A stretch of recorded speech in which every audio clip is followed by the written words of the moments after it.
Welcome to Local Experience. Today, we journey to a place where time itself follows a different rhythm.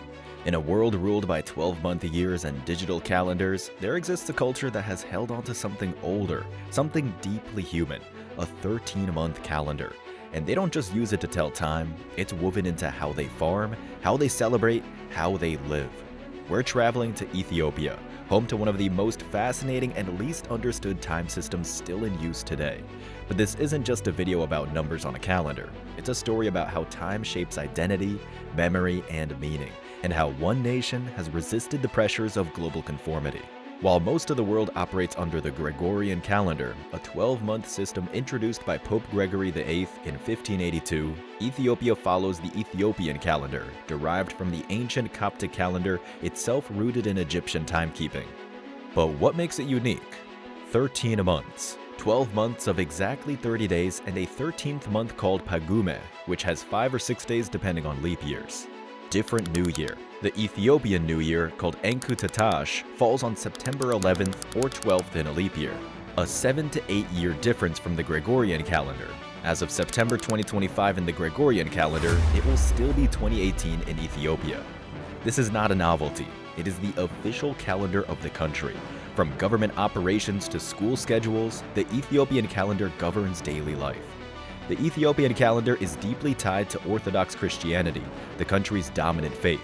It is based on the Alexandrian calendar, a variation of the Julian calendar, and was adapted to align with biblical events and local interpretations of time. According to the Ethiopian Orthodox Church, the birth of Christ occurred 7 to 8 years later than the Gregorian timeline.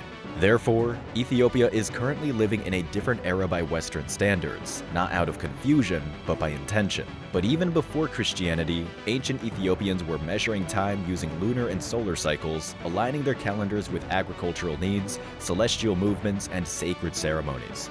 In Ethiopia, time isn't just a system, it's a relationship. Days are not just named, they are associated with saints, rituals, market days, and ancestral memory. Each day of the week is linked with a specific meaning, often religious. Many villages still observe market cycles not by the week, but by recurring 5-day intervals. Fasting periods and feasts follow the Ethiopian liturgical year, which is full of unique holidays not found elsewhere. Take Timket, the Epiphany celebration in January, Ethiopian Taxus 11. It is one of the biggest religious festivals in the country, and the calendar plays a crucial role in its timing. Locals gather in white robes, priests carry replicas of the Ark of the Covenant, and entire cities participate in processions and baptisms. In this way, the calendar becomes a framework for spiritual and social cohesion. People live not just by seasons, but by sacred rhythm. For farmers across Ethiopia, the 13th month calendar is not an abstract tool. It tells them when to plant, when to harvest, when to rest. Unlike Gregorian months, which vary in length, the Ethiopian months are reliable, always 30 days long. This helps farmers maintain consistency. Each season has a name, and those names reflect the reality of life on the land. Bega, the dry season. Belg, the short rainy season. Kiremt, the long rainy season. These aren't just climate terms, they are cultural markers. Entire communities align their labor and celebrations with these phases. The calendar isn't the only thing unique about Ethiopian timekeeping. Even the daily clock is different. In Ethiopia, the day starts at 6 a.m., sunrise. So 7 a.m. is called 1 o'clock and noon is 6 o'clock. It resets at 6 p.m., which becomes 12 o'clock again. It sounds confusing, but to Ethiopians, it's perfectly logical. Time begins with light.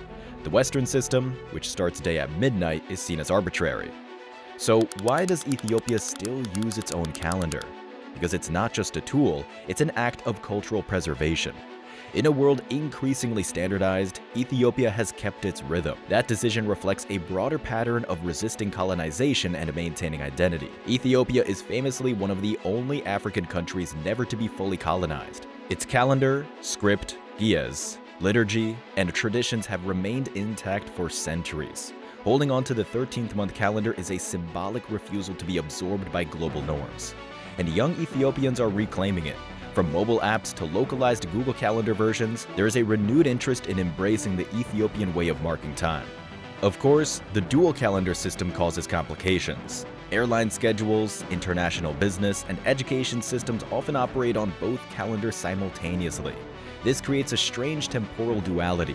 Ethiopians grow up knowing two systems, often switching between them effortlessly. Imagine being born in 2010 in Ethiopia, but 2017 in the West. It creates a subtle form of time travel, a lived experience of cultural dissonance that shapes perspective. And yet, that friction keeps memory alive. The contrast forces reflection. It reminds people that time is not universal, it is cultural. At weddings, funerals, festivals, and pilgrimages, the Ethiopian calendar pulses in the background. In rural areas, you may still hear someone say, "I'll come after Pagumē," or "Let's meet on Mesker M1." These aren't just phrases, they are evidence that an ancient rhythm is still alive, still spoken, still sacred. And perhaps that's the real story. Not just that Ethiopia uses a 13th-month calendar, but that it reminds us, time is what we make it. A clock may tell us the hour, but a culture tells us what that hour means. This is Local Experience. Thanks for watching. Don't forget to like, subscribe, and join us next time as we uncover more hidden truths from around the world.